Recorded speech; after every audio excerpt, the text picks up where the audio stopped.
saying that Biden wanted to allow people to have private insurance still. They can. They do. They will under my proposal. It's not what you've said, but and it's not what your party has said. That is simply your party a lie. doesn't say it. Your party wants to go socialist medicine. My party is and me. Socialist right healthcare. Now. I am, and the they're going to dominate party. you, Joe. You know that. I am the Democratic Party right now. The platform of the Not Democratic Party Harris. is what I, in fact, approved of. What I approved of. Now, here's the deal. The deal is that it's going to wipe out pre-existing conditions. And by the way, the 200,000 people that have died on his watch, how many of those have survived? Well, there's 7 million people that contracted COVID. What does it mean for them going forward if you strike down the Affordable Care Act? Joe, you've had 308,000 military people dying because you couldn't provide them proper health care in the military. So don't tell me about this. I'm happy to talk about this. And if you were here, it wouldn't be 200, it would be 2 million people because you were very late on the draw. You didn't want me to ban China, which was heavily infected. You didn't want me to ban gentlemen, Europe, which was heavily infected. You would have been much later, Joe. Mr. President, much later. Mr. President. You're talking about 2 million people. You're not Mr. President, as the moderator, we are going to talk about COVID in the next segment, but go ahead. Let me finish. The point is that the president also is opposed to Roe v. Wade. That's on the ballot as well in the court. And so that's also at stake right now. And so the election is already You don't know it's begun. on the ballot. Why is it in the ballot? Because why is it on the ballot? It's not on the ballot. It's on the ballot in the court. I don't think so. In the court. Well, there's nothing happening there. Donald, would you and just you don't be quiet know for a her minute? view on Roe v. Wade. You I don't know her view. Well, all right. Let's talk. We got a lot to unpack here, gentlemen. We got a lot of time. So on health care, and then we'll come back to Roe v. Wade. All right. Mr. President, the Supreme Court will hear a case a week after the election in which the Trump administration, along with 18 state attorneys general, are seeking to overturn Obamacare, to end Obamacare. You have spent the last... Because they want to give good health care. If I may ask my question, sir. Good health care. Over the last 4 years, you have promised to repeal and replace Obamacare, but you have never in these 4 years come up with a plan, a comprehensive plan to replace Obamacare. Of course I have.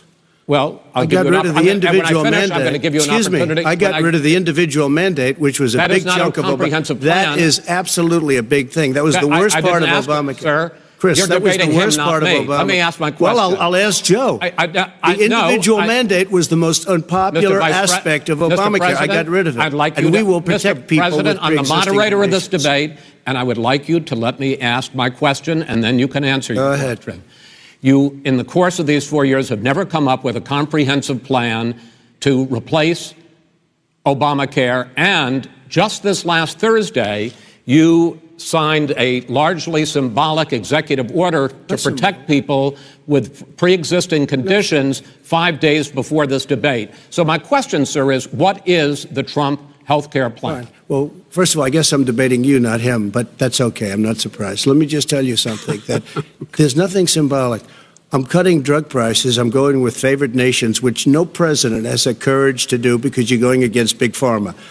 Drug prices will be coming down 80 or 90%. You could have done it during your 47-year period in government, but you didn't do it.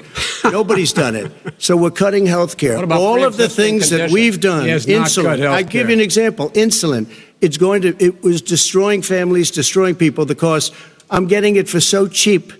It's like water, you want to know the truth. So cheap. Take a look at all of the drugs what we're doing, prescription drug prices. We're going to allow our governors now to go to other countries to buy drugs because they pay just a tiny fraction. As I say, this is open discussion. No, let me ask you about, this is big stuff. Sir, you'll be happy. I'm about to pick up on one of your points to ask the vice president, which is he points out that you would like to add a public option to Obamacare, and the argument that he makes and other Republicans make is that is going to end private insurance. It is and not. Well, if I can ask you the question, it will not end. What your party says, by the way. It will end private insurance and create a government takeover of health care. It does not. It's only for those people who are so poor they qualify for Medicaid.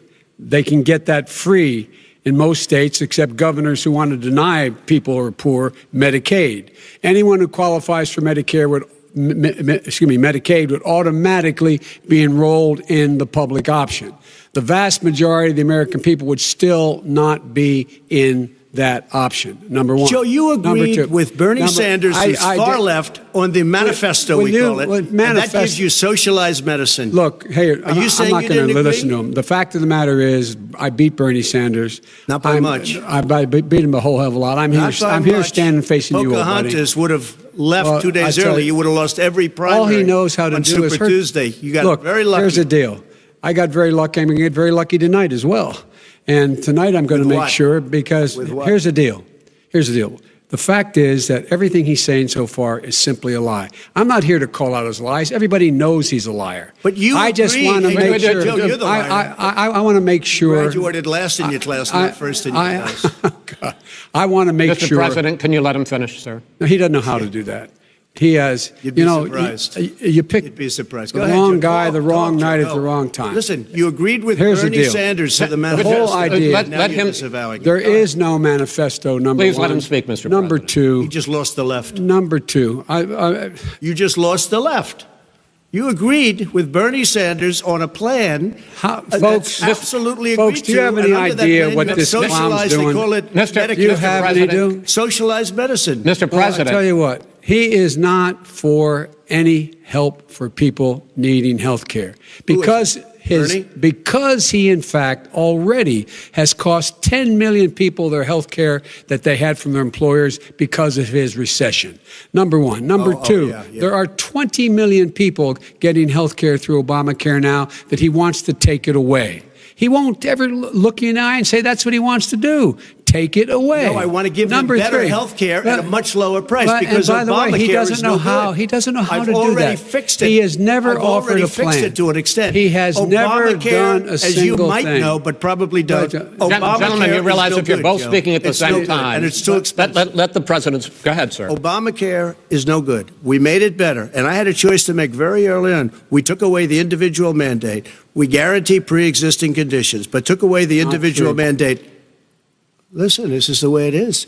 And that destroyed that. They shouldn't even call it Obamacare. Then I had a choice to make. Do I let my people run it really well or badly? Yeah. If I run it badly, they'll probably blame him, but they'll blame me. But more importantly, I want to help people. Okay? I said, you got to run it so well. And I just had a meeting with them. They said, the problem is no matter how well you run Obamacare, it's a disaster. It's too expensive. Okay. Premiums are too high, and it doesn't work. So we do want to get rid of it. Chris, we want to get rid of it. I understand it, sir, but I have to give you roughly equal time. Good. Please let the vice president talk. Good. He has no plan for health care. Of course we do. He sends out wishful thinking. He has executive orders that have no power. He hasn't lowered drug costs for anybody. He's been promising a health care plan since he got elected. He has none, like almost everything else he talks about. He does not have a plan. He doesn't have a plan. And the fact is, this man doesn't know what he's talking about. All right. I have one final question for you, sure. Mr. Vice President.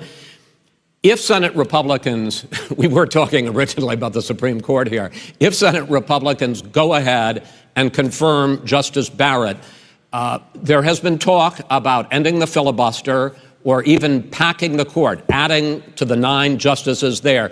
You call this a distraction by the president, but in fact it wasn't brought up by the president. It was brought up by some of your Democratic colleagues in the Congress. So my question to you is, you have refused in the past to talk about it. Are you willing to tell the American people tonight whether or not you will support either ending the filibuster or packing the court? Whatever position I take on that, that'll become the issue. The issue is the American people should speak. You should go out and vote.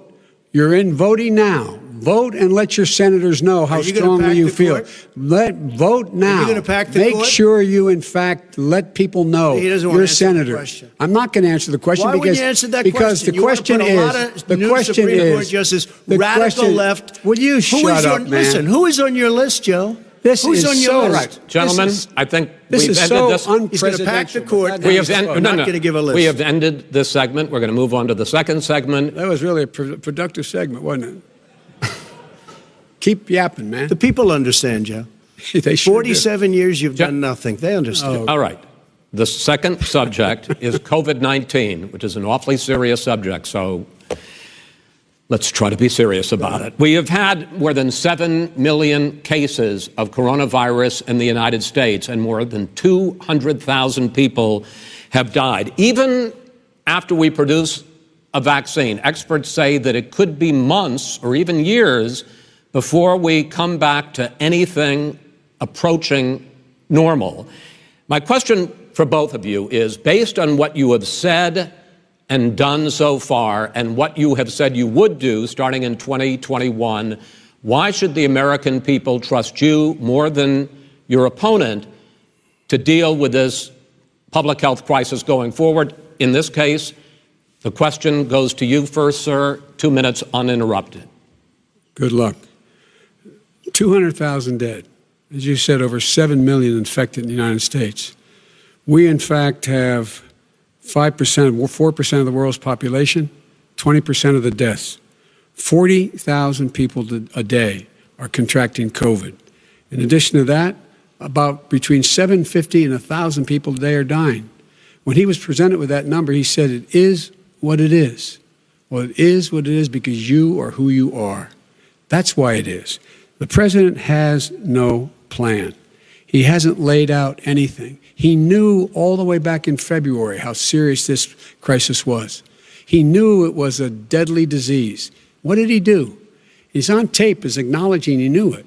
He said he didn't tell us or give people a warning of it because he didn't want to panic the American people. You don't panic. He panicked. In addition to that, what did he do? He went in and we were insisting that the Chinese, the people we had on the ground in China should be able to go to Wuhan and determine for themselves how dangerous this was. He did not even ask Xi to do that. He told us what a great job Xi was doing. He said we owe him a debt of gratitude for being so transparent with us. And what did he do then? He then did nothing. He waited and waited and waited. He still doesn't have a plan. Well, I laid out back in March exactly what we should be doing. And I laid out again in July what we should be doing. We should be providing all the protective gear possible. We should be providing the money the House has passed in order to be able to go out and get people the help they need to keep their businesses open schools that cost a lot of money. You should get out of your bunker and get out of the sand trap and get in your golf course and go in the Oval Office and bring together the Democrats and Republicans and fund what needs to be done now to save lives. So if we would have listened to you... You have 2 minutes, sir. If we would have listened to you, the country would have been left wide open. Millions of people would have died, not 200,000, and one person is too much. It's China's fault. It should have never happened. They stopped it from going in, but it was China's fault. And by the way, when you talk about numbers, you don't know how many people died in China. You don't know how many people died in Russia. You don't know how many people died in India. They don't exactly give you a straight count, just so you understand. But if you look at what we've done, I closed it, and you said he's xenophobic. He's a racist, and he's xenophobic because you didn't think I should have closed our country. Wait a minute. It says 2 minutes. You didn't think we should have closed our country because you thought it was terrible. You wouldn't have closed it for another 2 months. By my doing it early, in fact, Dr. Fauci said, President Trump saved thousands of lives. Many of you Democrat governors said, President Trump did a phenomenal job. We worked with the governor. Oh, really? Go take a look. The governors said I did a phenomenal job. Most of them said that. In fact, people that would not be necessarily on my side said that. President Trump did a phenomenal job. We did. We got the gowns. We got the masks. We made the ventilators. You wouldn't have made ventilators. And now we're weeks away from a vaccine. We're doing therapeutics already. Fewer people are dying when they get sick. Far fewer people are dying. We've done a great job. The only thing I haven't done a good job, and that's because of the fake news. No matter what you say to them, they give you bad press on it. It's just fake news. They give you good press. They give me bad press because that's the way it is, unfortunately. But let me just tell you something. I don't care. I've gotten used to it. But I'll tell you, Joe, you could never have done the job that we did. You don't have it in your blood. You could have never done that job. I know how to do the job. I know how to get the job Well, you done. didn't do very well in swine flu. H1N1, you were a disaster. Your own chief of staff said you were a disaster. 14,000 people died, not 200,000. There was no economic recession. Sir, you made a there was no recession. You made a point. Let him answer. And there was we didn't shut down the economy. This is his economy he shut down. The reason it's shut down is because, look, you folks at home, how many of you got up this morning and had an empty chair at the kitchen table because someone died of COVID?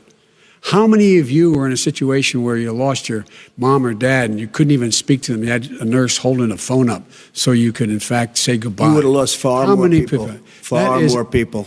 And you would have been. And by the way, late. his own CDC director says we could lose as many as another 200,000 people between now and the end of the year. And he held up. He said, if we just wear a mask, we can save half those numbers. Just a mask. And by the way, in terms of the whole notion of a vaccine, we're for a vaccine, but I don't trust him at all, nor do you. I know you don't. What we trust is a scientist. You don't trust Dr. Johnson Fauci. Johnson, Pfizer? Okay, by the way, gentlemen, let me move on to questions about the future, because you both have touched on two of the questions I'm going to ask.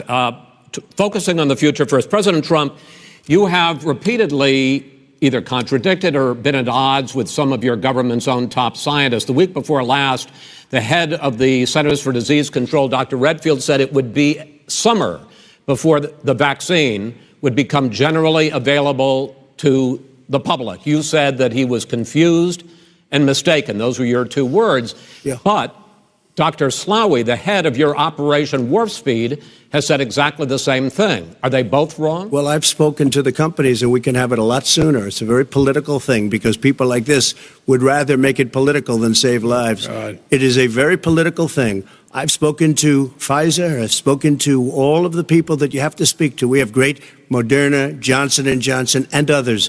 They can go faster than that by a lot. Become very political because the left, or I don't know if I call them left, I don't know what I call them. So you're suggesting that the head of your Operation Warp Speed, Dr. Slaoui? I disagree with him. Yeah, no, I disagree with both of them. And he didn't say that. He said it could be there, but it could also be much sooner. I had him in my office 2 days ago. He talked about the summer, sir, before it's generally available. Just like he said Dr. it's a possibility that we'll have the answer before November 1st. It could also be after when it's that. generally available. Well, we're going to deliver it right away. We have the military all set up. Logistically, they're all set up. We have our military that delivers soldiers, and they can do 200,000 a day. They're going to be delivering. This is the same man it's who all told set you up. by Easter this would be gone away. By the warm weather, it'd be gone. Miraculous, like a miracle. And by the way, maybe you could inject some bleach in your arm, and that would take care of it. This is the same man. That was said sarcastically, that was said sarcastically. And so here's the deal. This man is talking about a vaccine. Every serious company is talking about maybe having a vaccine done by the end of the year. But the distribution of that vaccine will not occur until sometime beginning or the middle of next year to get it out, if we get the vaccine. And pray God we will. Pray God we will. Mr. Vice President, I want to pick up, though. You'll have the vaccine sooner. I want to pick up on this question, though. You say the public can trust the scientists, but they can't trust President Trump. In fact, you said that again tonight. Your running mate, Senator Harris, goes further, saying that public health experts, quote, will be muzzled, will be suppressed. Given the fact that polls already show that people are concerned about the vaccine and are reluctant to take it, are you and your running mate, Senator Harris, contributing to that fear? No more than the question you just asked him. You pointed out. He puts pressure and disagrees with his own scientists. But you're saying Senator Harris is saying you can't trust the scientists. No, you can't trust the scientists. She didn't say that. You can't trust. She said the public health experts, quote, will be muzzled, will be suppressed. Well, that's what he's going to try to do. But there's millions of scientists, there's thousands of scientists out there, like here at this great hospital, that don't work for him. Their job doesn't depend on him.